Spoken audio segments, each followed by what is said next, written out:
Juan Ignacio Cirac Sasturain es doctor en física teórica por la Universidad Complutense de Madrid. En la actualidad es director del Instituto Max Planck de Óptica Cuántica y colaborador del Instituto de Ciencias Fotónicas en Barcelona. En 2006 recibió el Premio Príncipe de Asturias de Investigación Científica y Técnica. Ha publicado alrededor de 200 artículos relacionados con la computación cuántica y la teoría cuántica de información, que es su especialidad, y es uno de los científicos españoles más galardonados a nivel mundial. A mí siempre me ha gustado la ciencia y las matemáticas, la física, siempre me gustaron, y a la hora de elegir la carrera yo tenía casi preferencias por estudiar una ingeniería, pero luego me di cuenta que me gustaba más el entender los fenómenos a nivel fundamental, y por eso me decanté por estudiar físicas. Y yo me dedico a la física cuántica, y dentro de la física cuántica a varios temas relacionados pues con lo que se llama la información cuántica, física atómica, óptica cuántica, no tanto con informática o programación. ¿Y hubo alguna lectura que influyera en digamos, en sus estudios a la hora de escoger sus estudios o algún profesor? Bueno, más bien durante la carrera. En los estudios durante la carrera pues es donde me decanté por la física cuántica, pues debido a varias asignaturas que tuve, profesores y bueno, también lecturas, pero ninguna en particular. Leía pues un poco los libros que había por entonces de Hawking, de Weinberg, etcétera, etcétera. Claro.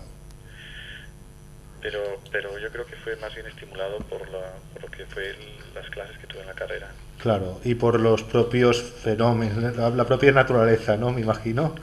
Fue Sí, lo claro, que... es que la física cuántica combina, por un lado, fenómenos muy extraordinarios y por otra parte, pues una teoría matemática bastante sofisticada, y además pues tiene algunas implicaciones incluso hasta filosóficas. Una Claro. buena combinación. La física cuántica tiene que ver con fenómenos que no son familiares, ¿no? En la vida cotidiana. ¿Nos podría explicar algunos de estos fenómenos que nos resultan tan extraños y paradójicos?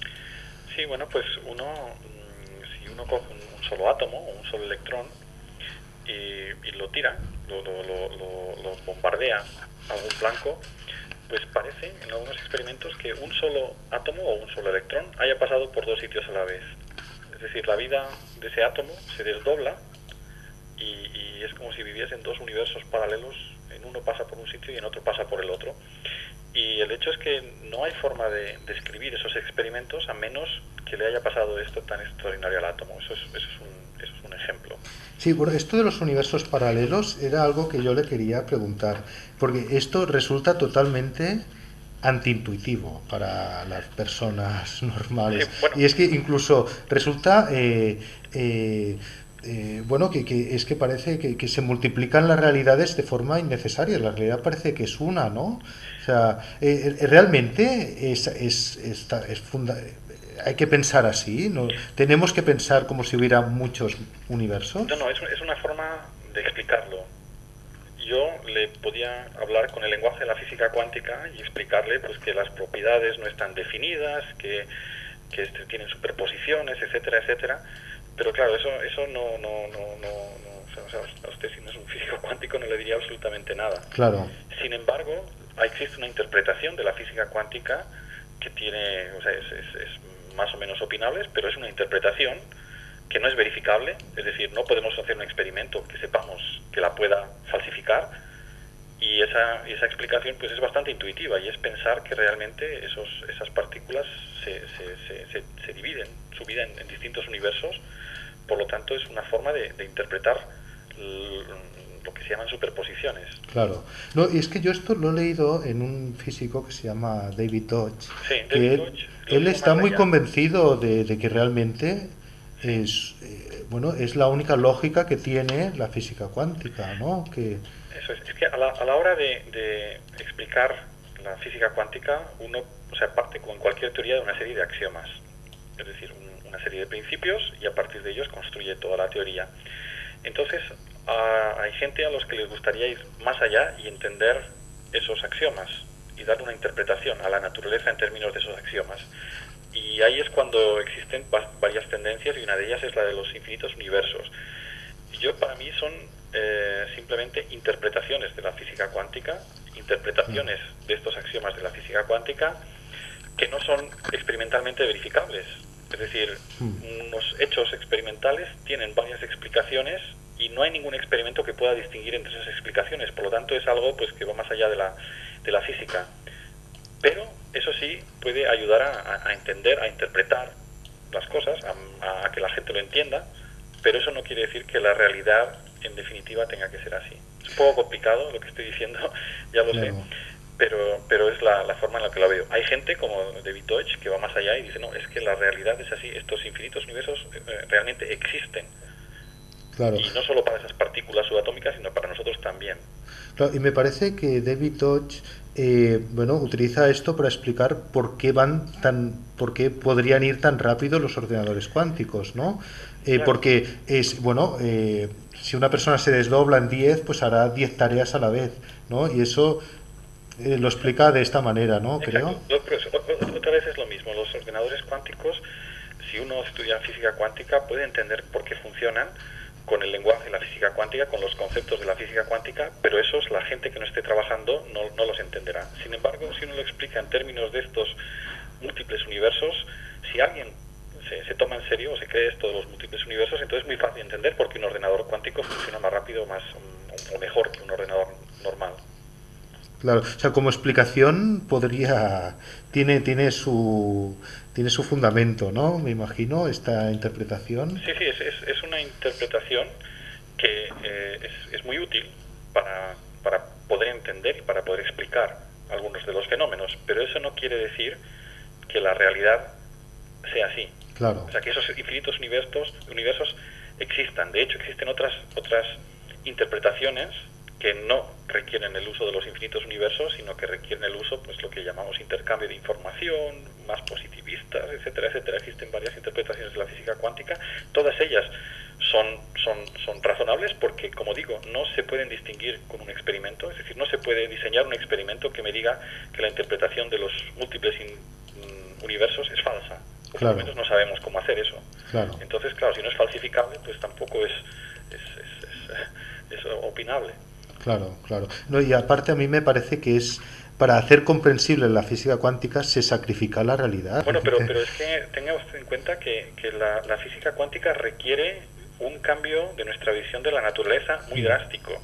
Es decir, según la física cuántica, las propiedades de los objetos no están definidas o no tienen por qué estar definidas mientras no los observamos. Y eso es un hecho, vaya, es un hecho que se puede experimentar. Es decir, uno está acostumbrado en el mundo a cuando ve un objeto y lo deja de mirar, pues mientras no esté mirando, pues el objeto todavía está ahí, tiene una posición, tiene un color, sus propiedades están definidas y no hace falta que las mire nadie. Sin embargo, en el mundo atómico sabemos que eso no es así, que cuando dejamos de observar un objeto, sus propiedades no dejan de estar bien definidas. No se puede hablar de la posición, no se puede hablar de su velocidad, no se puede hablar de la órbita de un electrón, no se puede hablar de la polarización de un fotón. Todas esas propiedades dejan de tener sentido y bueno, por muy extraño que esto parezca, pues las cosas son así y solo cuando las observamos, entonces cambiamos las propiedades o definimos las propiedades. Es decir, los observadores somos parte de la realidad como observadores y eso no hay quien se lo quite la física cuántica. Eso conlleva, por supuesto, un cambio en nuestra visión de la naturaleza. Claro, y bueno, y aquí con lo que ha dicho, o sea, tengo una curiosidad. O sea, la física cuántica describe una realidad incomprensible. ¿Cómo es posible obtener aplicaciones prácticas, como por ejemplo de ordenadores cuánticos, de algo incomprensible? Bueno, no es que sea incomprensible.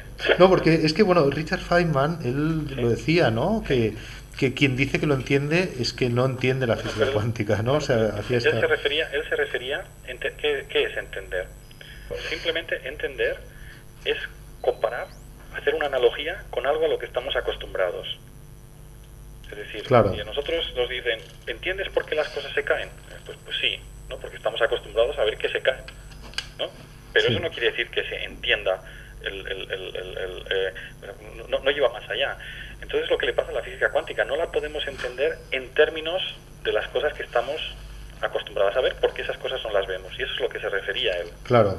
Entonces, bueno, pues eso es un hecho, pero por otra parte sí que tenemos una descripción de la física cuántica, y los que estamos acostumbrados a trabajar con ella, pues lo utilizamos para hacer predicciones, para desarrollar, ver fenómenos, para utilizar esos fenómenos, y en particular pues para construir ordenadores o sistemas de comunicación, y eso lo podemos hacer. Claro, o sea, no hay tal paradoja, ¿no? No, le pasa como si a alguien que, yo que sé, nunca ha visto un elefante, le pone un elefante delante, no entiende qué es eso, ¿no? Claro, Pues, claro. pero con el tiempo se acostumbra y lo puede utilizar. Un ordenador yo me lo puedo concebir, ¿no? Muy básicamente. La idea de que hay un transistor, ¿no? Que la corriente la deja pasar la corriente o la detiene, y que ese transistor, esos impulsos eléctricos, se pueden transformar, traducir al lenguaje lógico de ceros y unos, ¿no? O sea, el transistor hace como de puente entre lo que es la electricidad, ¿no? Y la lógica, ¿no? O sea, entre hardware y software. ¿Hay una analogía de los transistores a los ordenadores cuánticos? ¿Existe esta analogía o no hay analogías, como ha dicho antes? Bueno, existe otra vez la analogía de esta teoría de los universos, ¿no? Uno se puede imaginar que en un ordenador cuántico existen transistores, pero que permiten tener las dos posibilidades a la vez. Es decir, en un universo por allí no pasa corriente, en otro universo por allí pasa corriente, por lo tanto tenemos un 0 y un 1 a la vez. Y de la misma forma que tenemos 0 y 1 a la vez, pues podemos tener dos ceros y dos unos, o un 1 y un 0, muchas posibilidades a la vez, todas ellas sobreviviendo, y entonces se utilizan todas estas que nosotros llamamos superposiciones para hacer cosas que no son posibles con los ordenadores usuales. Claro, esto es el qubit, ¿no? Lo que se conoce el como... qubit se llama el bit cuántico, o quantum bit, y es precisamente un sistema físico como los bits normales, pero que además de poder estar en 0 y en 1, pueden también estar en superposiciones, puede estar como de alguna forma en los dos a la vez. Claro. Claro, o sea, realmente cuesta de imaginar, porque aquí claro, la lógica que utilizamos no sirve, ¿no? El principio de identidad o el principio de no contradicción, aquí esto no se puede aplicar, Bueno, ¿no? se puede adaptar al hecho de que haya pues todas estas posibilidades funcionando a la vez. O sea, ¿es adaptable o es necesario pensar en otra lógica? Bueno, es una lógica mucho más sofisticada en la que no solo existe el sí y el no, sino que existen todas las posibilidades intermedias, y existen posibilidades en las cuales el sí y el no ocurran a la vez. Entonces, bueno, pues hay que pensar un poco según las leyes de la física cuántica, y eso da lugar pues a una lógica cuántica, que es la que se utiliza en la programación y en los algoritmos cuánticos. Claro. ¿Cómo es un ordenador cuántico? Porque me parece que de momento los prototipos son, digamos, las aplicaciones que pueden hacer los prototipos son muy sencillas, ¿no? Sí. ¿Y cómo son los ordenadores cuánticos? O sea, ¿cómo están hechos? Sí, ¿cómo están hechos? O sea, sí. Bueno, pues están hechos, pues muchos de ellos con unos poquitos átomos, con 8 iones o 10 átomos, 10 iones, y estos están metidos pues en un laboratorio muy grande, repleto de equipos que los mantienen aislados completamente y separados pues de todos los átomos que hay alrededor. Quitamos todos los átomos en una cámara de vacío, y ahí pues con láseres y con campos eléctricos y campos magnéticos pues se los mantiene sujetos, y se manipula, se pasa pues de ceros a unos, se crean estos universos, se destruyen, etcétera, etcétera, por medio de láseres. Bueno, tengo entendido, claro, hay que aislarlos porque si no se decantaría, ¿no? La superposición esta se rompería, Bueno, claro, y pasaría a un estado concreto, ¿no? Eso es, como he dicho anteriormente, esta propiedad de que este hecho de que las propiedades no están definidas ocurre cuando nadie los observa, es decir, cuando están completamente aislados. Si ahora empiezan a interaccionar con otros sistemas, es como si los estuviesen observando, y entonces rompen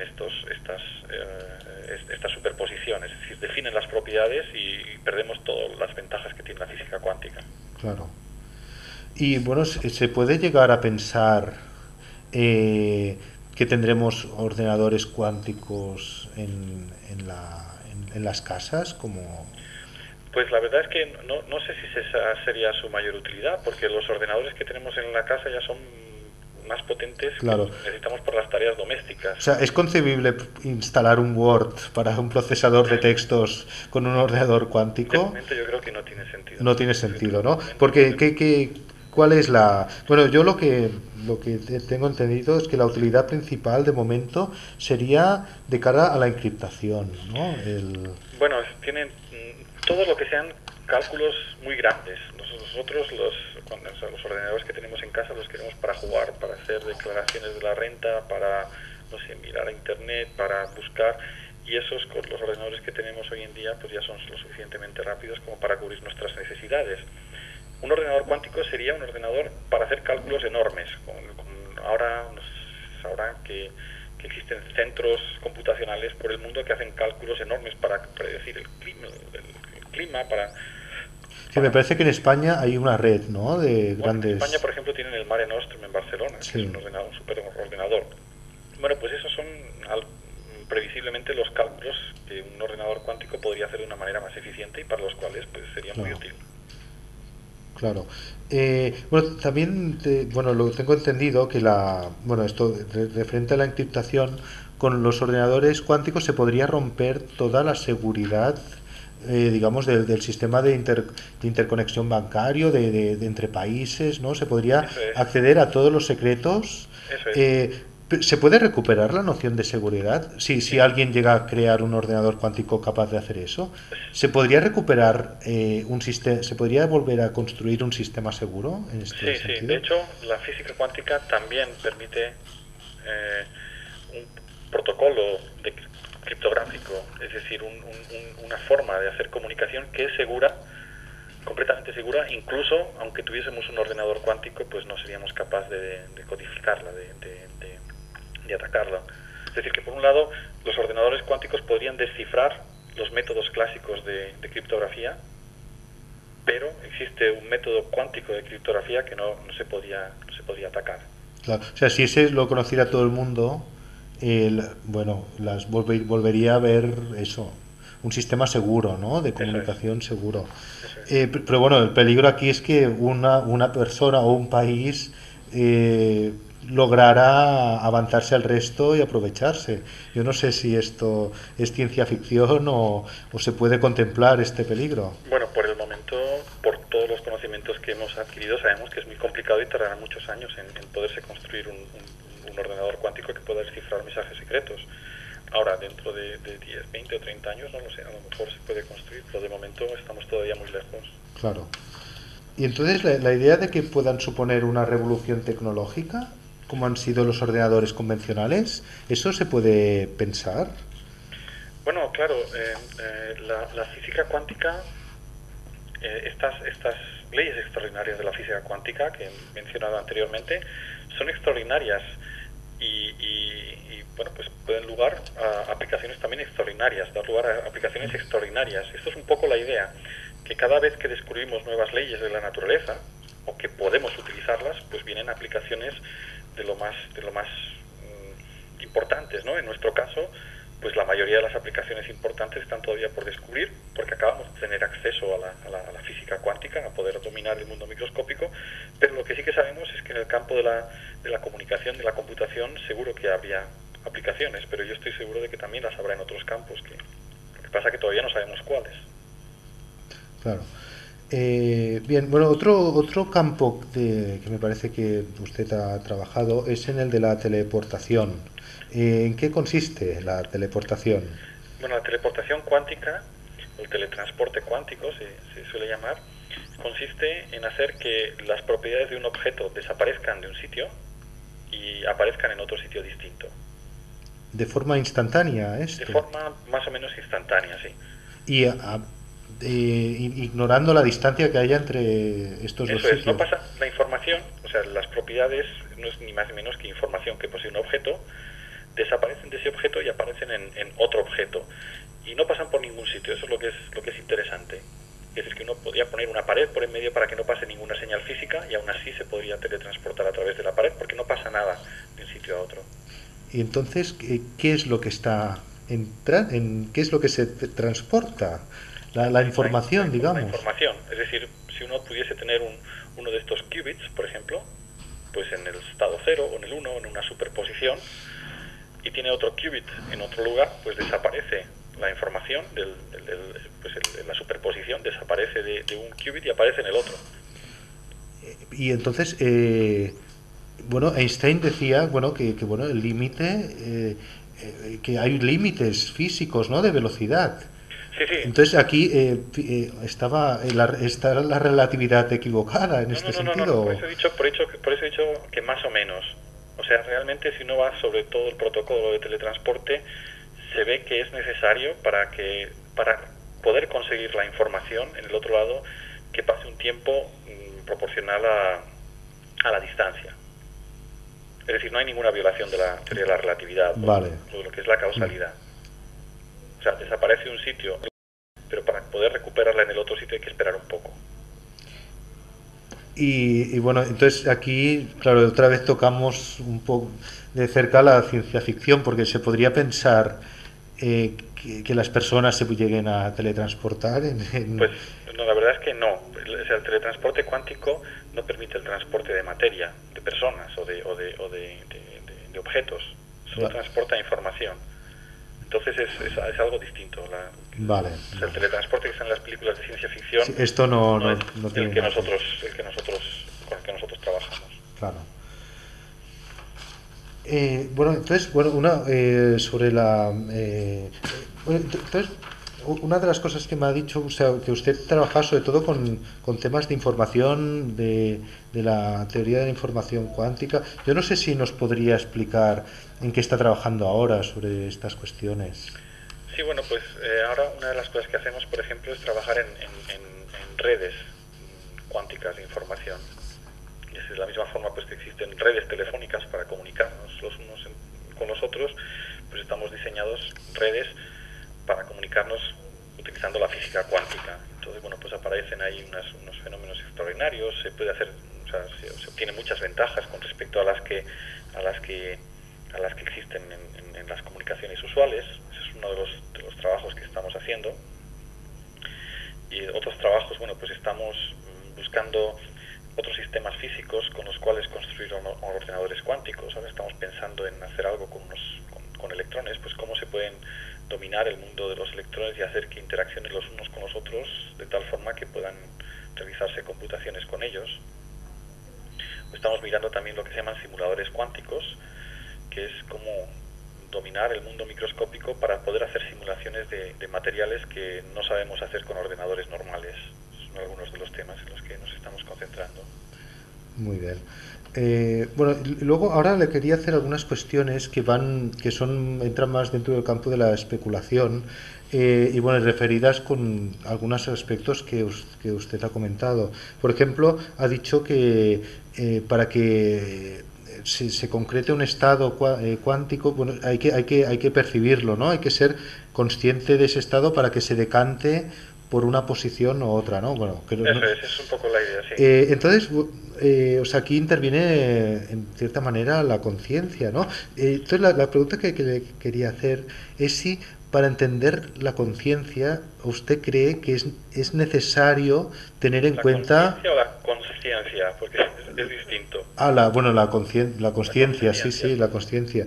Sí. Si es necesario tener en cuenta estos resultados de la física cuántica. No, esto lo pregunto porque muchos biólogos consideran que no, que simplemente con la selección natural y con la genética pues se podrá averiguar qué es la conciencia, ¿no? Pero desde la física parece que se apunta a que no, que realmente la física cuántica tiene algo que decir sobre estas cuestiones, ¿no? Y creo que hay un físico que se llama Roger Penrose que también lo cree, ¿no? Que son necesarias nuevas leyes físicas para entender esto. Sí, bueno, hay gente que piensa que la conciencia está relacionada con la física cuántica. Yo eso no lo puedo saber, no soy ningún experto en el tema. Yo sé de alguna forma cómo funciona la física cuántica, pero nunca me he dedicado a pensar cuáles son las implicaciones que tiene en la consciencia. Sé que hay gente que trabaja en eso, pero el punto de vista que yo tengo y el que tiene otra mucha gente es mucho más pragmático, en el sentido de que nosotros, la interpretación que nos convence de la física cuántica es aquella en la que lo que existe entre nosotros y la naturaleza es un intercambio de información. Y entonces la física cuántica nos dice cómo se produce ese intercambio de información, y para eso pues no hace falta ni aludir a la conciencia ni nada parecido. Es decir, que de este tema no sé mucho. Claro, claro. Bueno, luego otra cuestión que le quería preguntar es que en España, sobre todo en las universidades españolas, sobre todo en sociología, en las carreras más de letras, hay una tendencia a considerar que el conocimiento científico está construido, o sea, es una construcción mental y que no tiene ningún tipo de referencia objetiva. Y bueno, o sea, hay o sea, el relativismo en las facultades españolas está vigente, y hay muchos profesores que lo exponen a sus alumnos. Yo no sé qué piensa. Bueno, ahora aquí se me ocurre un caso que es el caso Sokal, de un físico, yo no sé si lo conoce, pero bueno, yo quería saber qué piensa sobre todo sobre esto también. Bueno, yo soy bastante pragmático, ¿no? En el sentido de que nosotros tenemos una serie de percepciones, digamos, de la naturaleza, y queremos ser capaces de explicarlas y predecirlas. Entonces, para eso desarrollamos unas teorías, y las teorías tienen que reflejar de alguna forma qué es lo que ocurre en la naturaleza. Al final todo se traduce en matemáticas. Eso no quiere decir que la naturaleza sea matemáticas, pero sí que puedan estar descritas por las matemáticas. Lo que ocurre un poco en la ciencia es que lo que nosotros podemos hacer típicamente en casi todas las teorías son falsificarlas, pero no verificarlas. En el sentido de que si usted me dice, ¿es la teoría de la relatividad correcta? Bueno, yo lo que puedo decir es que describe ciertos experimentos, pero no puedo hacer todos los experimentos posibles porque hay infinitos, y comprobarlo bajo todas y cada una de las condiciones. Lo que sí que puedo hacer es a lo mejor encontrar un experimento en donde no sea correcta, y por lo tanto la teoría es incorrecta. Es decir, claro, que nosotros en física lo que podemos hacer es falsificar teorías y proponer teorías pues que no han sido falsificadas y que tienen pinta de poder predecir muchas cosas. Claro. Sí, bueno, esto es el Popper, veo claro, que está muy vigente, ¿no? Claro, eso es un poco la visión Sí. de Popper, y es, no sé, la forma en la que trabajamos. Claro, que Pero explica mejor la práctica científica, ¿no? entonces, bueno, una vez que tenemos teorías como la física cuántica, que se ha comprobado bajo condiciones muy extremas y en muchas condiciones distintas, bueno, pues una teoría que decimos, bueno, pues esta teoría nos describe el mundo microscópico hasta donde podemos llegar, pues vamos a utilizarla dentro de ese contexto, y entonces sabemos que va a funcionar. Claro. Pero si uno empieza a utilizar energías mucho más grandes o escalas más grandes o algo así, pues esa teoría en algún momento pues dejará probablemente de funcionar. Muy bien. Y bueno, y ya para finalizar, yo le quería plantear esta cuestión. O sea, en la actualidad, bueno, digamos, la mejor descripción de la realidad es eso, la física cuántica, y con ella queremos construir ordenadores cuánticos. ¿Será posible que estos ordenadores nos permitan a su vez conocer mejor la naturaleza? Sí, esa es una de las, yo creo que es tal vez una de las cosas más importantes, o de las aplicaciones más importantes de los ordenadores cuánticos, el hecho de que hoy en día hay partes de la naturaleza que no podemos entender, precisamente porque no podemos hacer una serie de cálculos, no tenemos la tecnología ni las técnicas necesarias para poder hacer esos cálculos, pero un ordenador cuántico nos daría ese acceso, y eso yo estoy seguro de que nos permitiría entender mucho más de lo que entendemos hoy en día sobre la física en sí misma. Pues bueno, muchas gracias por la conversación, creo que ha sido muy interesante. Un placer.